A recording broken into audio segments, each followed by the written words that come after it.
Bueno, este es el tercer video del capítulo número 5. Seguimos hablando de cuestiones generales, cuestiones macro del periodo, ¿sí? Del comportamiento económico y de las políticas económicas a nivel general. Luego en los siguientes videos nos centraremos un poco más en las medidas adoptadas en las distintas administraciones que se sucedieron en estos años. Quería retomar con la vuelta a la democracia, dejando un poco atrás la dictadura, al menos por el momento. La vuelta a las libertades políticas y civiles no constituyó mejoras para la economía o un quiebre sustancial, ¿sí? Estuvo el jaque de los vencimientos de la deuda que no permitieron que los planes que, que pretendía llevar a cabo el alfonsinismo y que llevó a cabo, ¿sí? Después vamos a hablar un poco más del plan austral y del plan primavera, no tuvieron los éxitos esperados, ¿sí? La crisis de la balanza de pagos siguieron siendo un problema, ¿sí? Fundamentalmente por los vencimientos de deuda y también porque los términos de intercambio y los precios internacionales que tuvo el alfonsinismo no fueron tan buenos, ¿sí?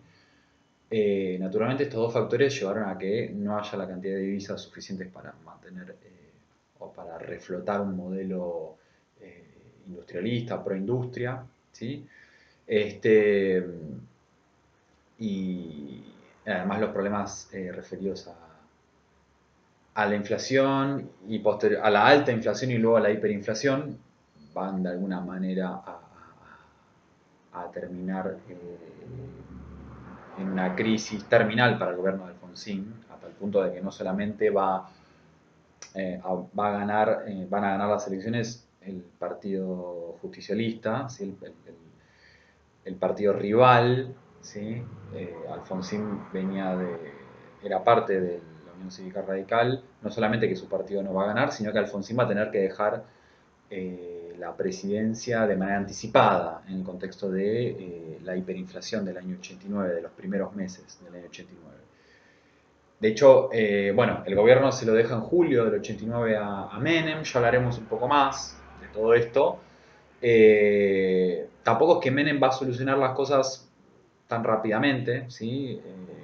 El resto del año 89 y ni hablar a principios del 90 va a haber una segunda ola hiperinflacionaria, ¿sí? Tengan en cuenta que cuando hablamos de inflación estamos hablando de inflación de 4 dígitos. Repito, presten atención a la dinámica, a esa tabla que tienen con el IPC. 1989, 4 dígitos, 3.000 y pico por ciento de inflación. 1990 también seguimos con niveles altísimos, exorbitantes. ¿Sí? El primer periodo del menemismo intentando establecer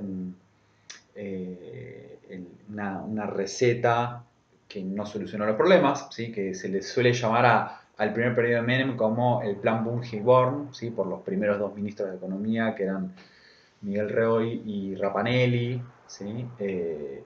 No van a llevar adelante, no van a lograr la tan ansiada estabilización y expansión de la economía.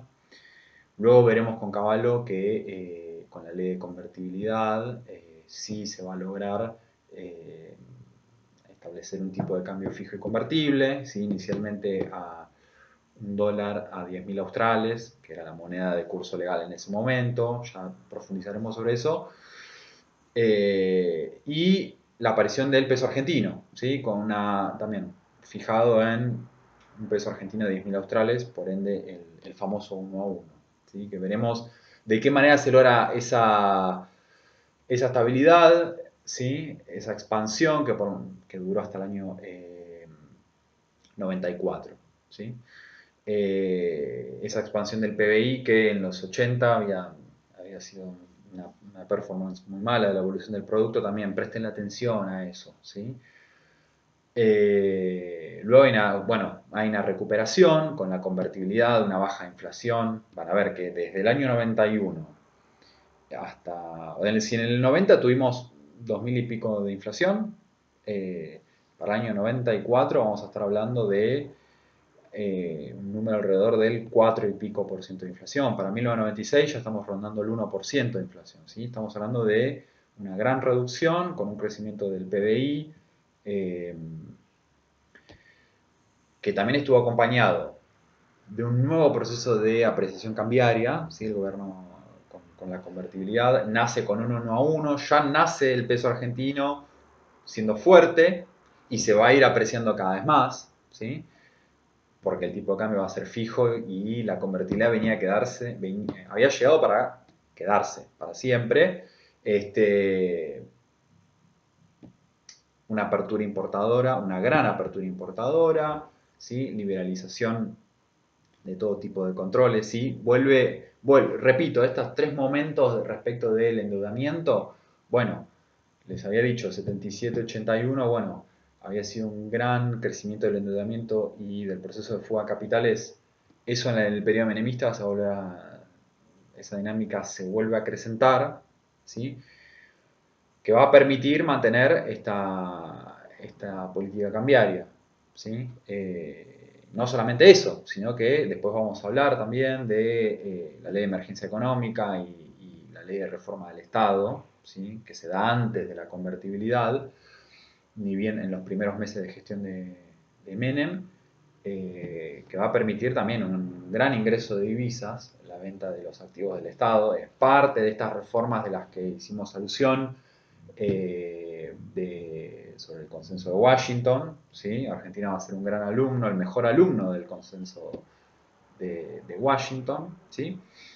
Entonces, de alguna manera, esta ancla monetaria, esta ancla cambiaria, y las privatizaciones y luego el gran crecimiento de la deuda va a permitir mantener este esquema que va a estabilizar y a expandir la economía hasta el año 94. Después van a suceder distintos factores, ¿sí? Exógenos y endógenos, la no sostenibilidad del modelo económico, macroeconómico y productivo, y crisis a nivel internacional, que podemos empezar a ubicar un quiebre con la crisis del tequila, y luego lo que ocurre a partir del año 98 con devaluaciones, la crisis de las burbujas.com, bueno, muchísimas cosas que algunas están en el capítulo y otras no. El modelo económico se agota, ¿sí? En el medio de la crisis, bueno, se fue Cavallo, ocurrieron distintas cosas que después iremos viendo un poco más detenidamente. Y va a asumir De la Rúa, ¿sí? En el año 99, bajo la premisa de continuar con la convertibilidad, ¿sí? Había sido parte de las promesas de campaña, ¿sí? Eso no se iba a cortar, pero los compromisos externos eran cada vez más acuciantes. Vamos a ver qué es lo que pasa, por qué llegamos al 2001, por qué llegamos al famoso corralito, eh, eh, y cómo Argentina se declara insolvente, ¿sí? Los organismos multilaterales de crédito le van a soltar la mano al país frente a las perspectivas de no poder pagar la deuda, incluso cuando De la Rúa aplicó un ajuste fiscal muy importante, no logró restablecer la confianza en los mercados, el proceso de fuga de capitales se profundizó y bueno, el default de diciembre del 2001 termina una crisis económica y social sin precedentes, con casi 40 muertos en Plaza de Mayo. Luego igual profundizaremos un poco más en cada una de estas cosas, pero esto es una dinámica muy general y muy macro del periodo, ¿sí? Brevemente, como para cerrar todo lo que vimos, para quienes fueron a clase, todo lo que vimos en la clase número 1, ¿sí? De estas tres clases que tuvieron conmigo sobre el capítulo 5. Voy a hacer un último video, porque temo de pasar los 15 minutos. Voy a hacer un video muy cortito en torno a la dinámica productiva, ¿sí? Y luego ya pasaremos en el otro video, ¿sí? En el video número 4, ya empezaremos a hablar más detenidamente de la política económica.